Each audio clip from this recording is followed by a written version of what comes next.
उन्नाव पहुंचे लोक निर्माण के विभाग मंत्री जितेंद्र प्रसाद। 7,854.62 लाख करोड़ की परियोजनाओं का किया लोकार्पण। आगामी लोकसभा चुनावों की सरगर्मियां तेज। विधायक ने कार्यकर्ताओं के साथ किया धरना। 23 सूत्रीय मांगों को लेकर सौंपा ज्ञापन। तेज रफ्तार ट्रक ने ई रिक्शा में मारी टक्कर। ई रिक्शा सवार मां बेटे गंभीर रूप से घायल। घायलों को कराया गया अस्पताल में भर्ती। बदमाशों ने युवती से की छेड़छाड़। 4 बजे मॉर्निंग वॉक पर निकली थी महिला। स्थानीय लोगों ने दी पुलिस को सूचना। नमस्कार, आज की खबर में आपका स्वागत है। मैं हूं आपके साथ शिखा मेहरोत्रा। शुरुआत करते हैं उत्तर प्रदेश खबरों की। लोक निर्माण विभाग के मंत्री जितेंद्र प्रसाद ने उन्नाव को बड़ी सौगात दी। मंत्री जितेंद्र प्रसाद ने 7,854.62 लाख करोड़ की परियोजनाओं का लोकार्पण और शिलान्यास किया। वहीं इस दौरान सांसद साक्षी महाराज ने कैबिनेट मंत्री जितेंद्र प्रसाद का कार्यक्रम में स्वागत किया और मंत्रोच्चारण के साथ ही लोक निर्माण विभाग मंत्री ने परियोजनाओं को जनता को समर्पित किया। बता दें कि उन्नाव में 78 करोड़ से ज्यादा की लागत से विभिन्न सड़कों, पुलों और रेलवे ओवरब्रिज समेत 22 परियोजनाओं का लोकार्पण और शिलान्यास किया गया। वहीं इस दौरान मंत्री जितेंद्र प्रसाद ने मीडिया से बातचीत भी की। सीटों पे कमल का फूल खिल गया। यह परिवर्तन को अंजाम तक ले जाना है, इसकी पूर्ति करनी है।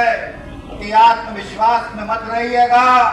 ये 2024 का चुनाव मोदी जी के नेतृत्व में लड़ा जाएगा और आपके दम पे मैं कह सकता हूं धूल में उड़ जाएंगे हमारे विपक्षी मोदी जी के सामने। कोई दिखाई नहीं देगा। यहाँ जो लोग जैसे अभी सांसद जी बता रहे थे, साक्षी महाराज जी, जो सनातन धर्म को नष्ट करने की बात करते हैं, ये कौन सा INDA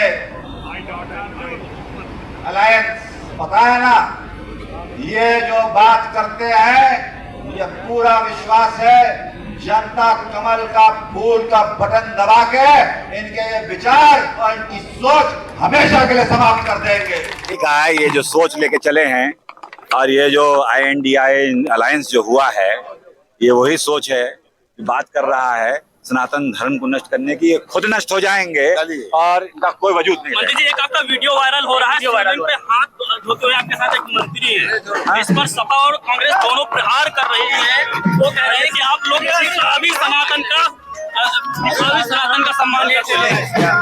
वहाँ के मान जी ने कुछ कहा है उसके बारे में, मुझे पता नहीं। पता करो मंत्री जी, यहाँ पे ब्लॉक में कार्यक्रम है, सरकारी कार्यक्रम है, यहाँ ब्लॉक प्रमुख मौजूद नहीं है और न ही मंच से किसी नेता ने, ना आपने उनका नाम तक नहीं लिया है।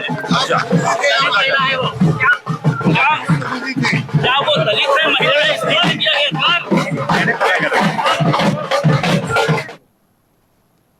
अमरोहा में संदिग्ध परिस्थितियों में आम के बाग में युवक का शव मिला।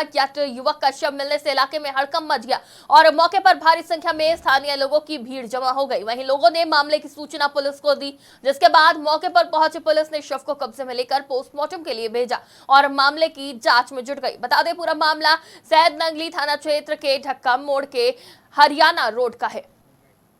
नगली थाना क्षेत्र में ढक्का मोड़ पर एक 30 से 35 वर्ष का एक व्यक्ति की बॉडी मिली है। मौके पे FSL टीम को बुला लिया गया, शिनाख्त करवाने का प्रयास किया जा रहा है। जी, खबर बांदा से है, जहां भाजपा विधायक ने अपनी ही सरकार में मोर्चा खोल दिया है। विधायक ने CM योगी से कानून व्यवस्था बिगड़ने की आशंका जताते हुए बिजली दुरुस्त कराने और लापरवाही करने वाले अफसरों पर कार्रवाई की मांग की है। बता दें, विधायक ने CM योगी को पत्र भी भेजा है और उन्होंने जनता की नाराजगी जताते हुए सरकार पर आरोप भी लगाया है। साथ ही शांति व्यवस्था भंग होने पर उन्होंने अफसरों को दोषी ठहराया है और बिजली व्यवस्था दुरुस्त करने की मांग की है। चित्रकूट में सदगुरु नेत्र चिकित्सालय द्वारा करवी शहर मुख्यालय में नेत्रदान जागरूकता रैली निकाली गई और इस रैली को DMSP के साथ समाज सेवियों ने हरी झंडी दिखाकर रवाना किया। बता दें, जागरूकता रैली नगर पालिका परिषद से चित्रकूट धाम रेलवे स्टेशन तक निकाली गई और इस दौरान छात्राओं द्वारा नेत्रदान महादान के नारे लगाए गए। जैसा कि आपको विदित है कि पूरे भारतवर्ष में 25 अगस्त से 8 सितंबर तक नेत्रदान पखवाड़ा मनाया जाता है और इसका मुख्य उद्देश्य है कि लोगों के अंदर अवेयरनेस लाना, और खास करके नेत्रदान के बारे में, जैसा कि आपको मालूम है जब पुतली के अंदर सफेदी आ जाती है उससे रोशनी खत्म हो जाती है और उसका एकमात्र उपचार है उसको ट्रांसप्लांट करना। तो मृत्यु के पश्चात जो डोनेशन होता है उसको बदल देते हैं, ट्रांसप्लांट करते हैं और उसकी अवेयरनेस न होने की वजह से मृत्यु के पश्चात दोनों आँख मिट्टी में कहीं राख में मिल जाती है। तो प्रयास ये है कि मृत्यु के पश्चात हम लोग नेत्रदान करें। खबर गाजीपुर से है, जहां सौदाग्राम के कोटेदार वीरेंद्र राम ने सप्लाई विभाग पर गंभीर आरोप लगाते हुए कहा कि सप्लाई ऑफिस में बड़े बाबू भद्री प्रसाद गुप्ता कोटेदारों से 40 रुपए प्रति क्विंटल घूस लेते हैं और ये पैसा एसडीएम और ऊपर तक के अधिकारियों को जाता है, जिसके चलते कोटेदार और मजदूर दोनों ही परेशान है। वहीं इस बात पर वीरेंद्र राम ने गाजीपुर के जिला पूर्ति अधिकारी को नींद से उठाने के लिए कह रहे ताकि ये हेराफेरी पर ध्यान दिया जाए।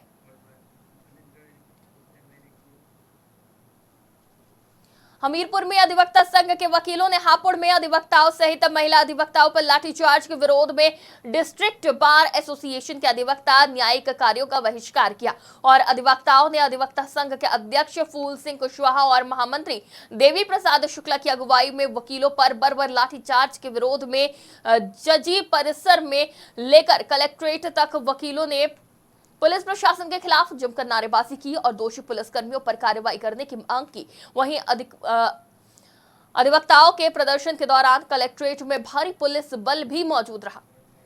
मेरा नाम फूल सिंह कुशवाहा, एडवोकेट, अध्यक्ष बार एसोसिएशन हमीरपुर। आज हम अध्यक्ष जो हड़ताल कर रहे हैं, जो ज्ञापन दिया है हापुड़ में पुलिस की बर्बरता के खिलाफ, क्योंकि वहाँ कई सीनियर वकीलों के हाथ पैर टूट गए और वो शांतिपूर्ण ढंग से अपना वो कर रहे थे, पर उस पर पुलिस ने लाठीचार्ज किया।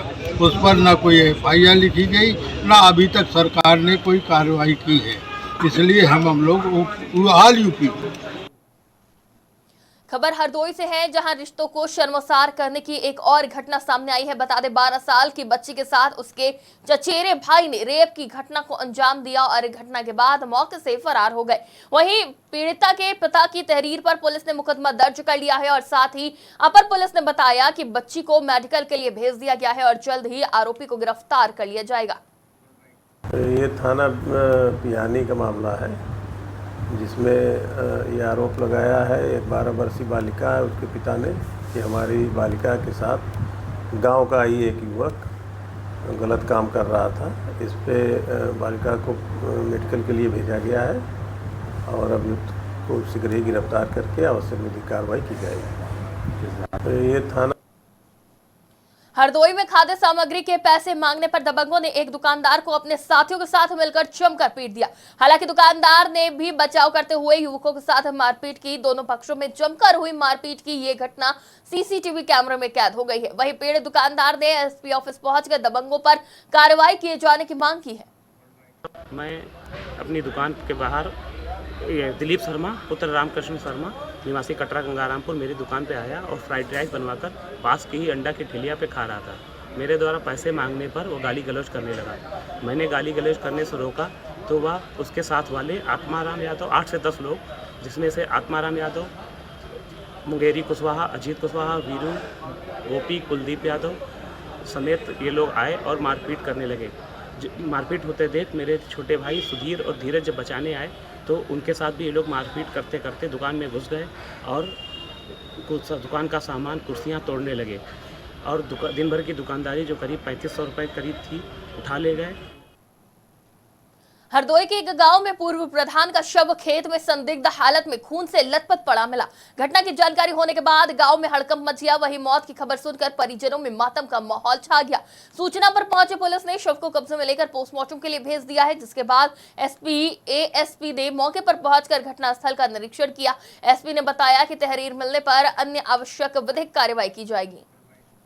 ये थाना मल्लावा क्षेत्र में एक पूर्व प्रधान, उनकी उम्र 60 वर्ष थी और किसी काम से बताया जा रहा है गए थे पास के गांव में और आज उनका शव मिला है। जहीरा कोई ऐसी चोट नहीं जो कि मृत्यु का कारण ज्ञात हो सके। पोस्टमार्टम के लिए भेजा गया है। परिजनों से वार्ता की गई है और पोस्टमार्टम में जो भी आएगा, जो परिजनों से तहरीर मिलेगी उसके हरदोई की शाहबाद कोतवाली क्षेत्र के ब्लॉक चौराहे पर स्थित यूनियन बैंक के पास कुछ दबंगों ने एक शिक्षक को जमकर पीटा और हाईवे पर शिक्षक की हुई इस पिटाई का किसी ने वीडियो बनाकर सोशल मीडिया पर वायरल कर दिया। वहीं वायरल वीडियो के आधार पर शिक्षकों ने दबंग युवकों के खिलाफ कोतवाली में तहरीर दी है, जिसके बाद पुलिस मामले की जांच में जुटी है। निवास है आवास विकास कॉलोनी शाहबाद में रहते हैं। ये यूनियन बैंक के एटीएम के लाइन में लगे थे। वहाँ लाइन में लगने को लेके 3-4 लोगों से मारपीट हुई है और इनका कहना है कि एक 3-4 और अन्य में उन्होंने तहरीर दिया है, एक आदमी को नामजद दिया है। अभियोग पंजीकृत करके आवश्यक कार्रवाई शुरू की जाए। निवास देश में अल्पसंख्यक समुदाय खासकर मुस्लिम समाज को निशाना बनाए जाने को लेकर आज लखनऊ में एडवोकेट मोहम्मद सईद काब रशीद ने प्रेस वार्ता की और पत्रकारों से बात करते हुए कहा कि जानबूझकर मुसलमानों को टारगेट बनाया जा रहा है और साथ ही नूह की घटना का उदाहरण देते हुए कहा कि इस घटना से हमारी छवि धूमिल हो रही है। लेकिन केंद्र सरकार अभी तक मणिपुर हिंसा को शांत नहीं करा पाई है, जबकि अटल बिहारी वाजपेयी और नरसिम्हा की सरकार में हुए हिंसा का निराकरण सर्वदलीय बैठक कर समाप्त कर दिया गया था। लेकिन वर्तमान केंद्र सरकार हाथ पर हाथ रखकर बैठी है।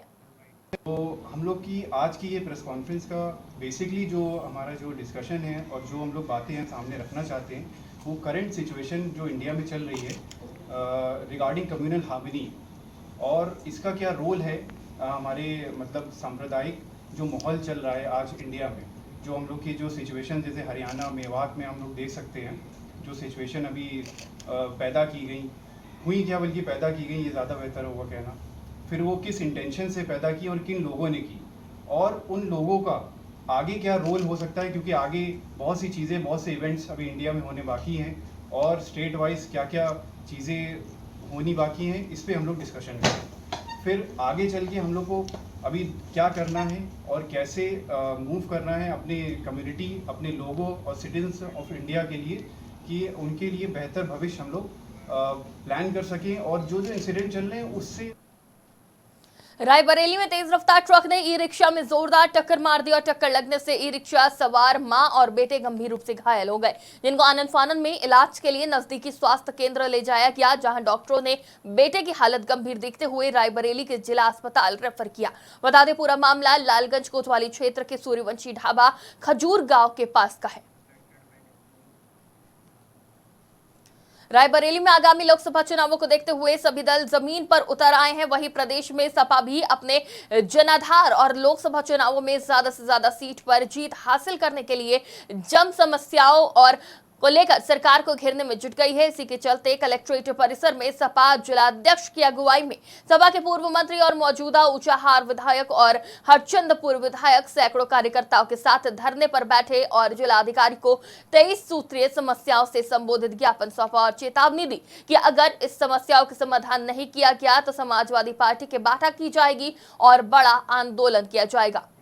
आज जहां रायबरेली नहीं पूरे प्रदेश में आज एक बड़ा संकट किसानों के सामने है, छुट्टा जानवरों का। आज किसान की फसल बच नहीं रही है।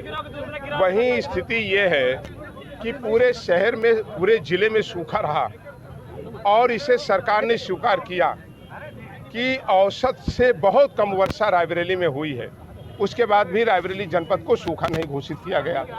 किसान एक तरफ छुट्टा जानवर से, महंगी खाद से, महंगे बीज से, नहरों में पानी न आने से परेशान है।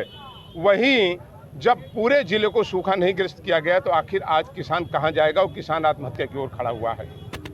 पूरे रायबरेली जनपद में स्वास्थ्य व्यवस्था का हाल बहुत बुरा है, चाहे CSC हो, चाहे PSC हो, चाहे जिला अस्पताल हो। आज गरीब मरीजों को कोई इलाज नहीं मिल रहा। पूरे जिले की सड़कें टूटी हुई हैं। थाने और तहसील में बिना पैसा दिए आम और गरीब आदमी को न्याय नहीं मिल पा रहा है। समाजवादी पार्टी के कार्यकर्ताओं को नाम और जाति देकर के उत्पीड़न किया जा रहा है। और यही नहीं, बिजली के बिल के वसूली के नाम पर जो सर्विस की ये सर्विस प्रोवाइडर कंपनियां हैं जिन्हें बिलिंग के लिए काम दिया गया है, गरीब मजदूर, गरीब लोगों को जिनका एक बल्ब जलता है घर में, उनको 20,000 50,000 का बिजली का बिल दिया जा रहा है।